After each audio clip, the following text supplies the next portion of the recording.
C'est à travers une séance de fitness suivie d'une communication de sensibilisation sur le cancer du sein que la cellule des femmes de l'Union des professionnels des médias du Bénin a clôturé le mois d'octobre, mois consacré au cancer du sein. On a voulu d'abord nous retrouver dans une première phase d'activité de fitness entre femmes des médias pour un peu plus de convivialité et de réjouissance.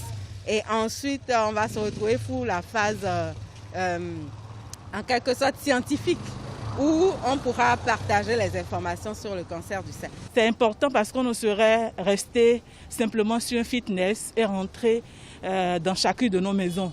C'est pour cela qu'on va avec la communicatrice de tout à l'heure, savoir l'importance pour les femmes de se dépister tôt. Au cours des échanges, un accent particulier a été non seulement mis sur les manifestations de ce mal, mais aussi et surtout sur les gestes à faire au quotidien pour détecter à temps d'éventuels symptômes. Des symptômes à ne pas banaliser, nous dira Dame Edwige, victime de ce mal. Je me palpais les seins quand j'ai constaté qu'il y avait des nodules ou des ganglions, si on veut, dans mon aisselle droit.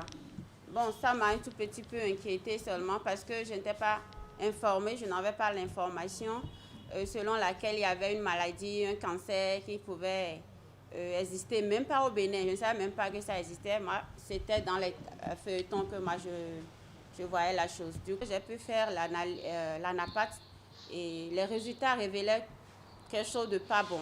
Donc, le chirurgien me dit, tu étais où quand la chose repoussait?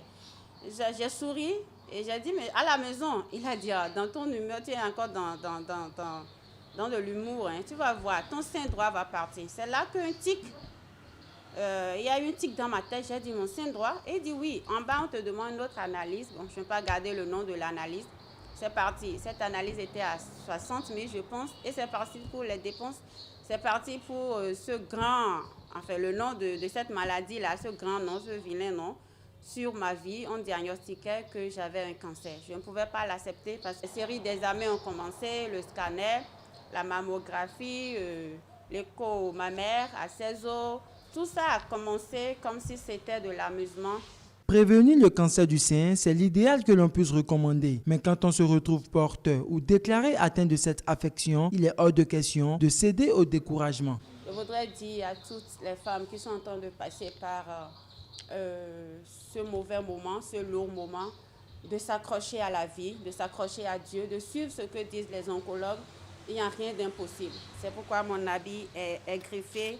Tout est possible à celui qui le veut. Donc, ça a été possible pour moi. Ça le sera aussi pour toutes celles qui le veulent.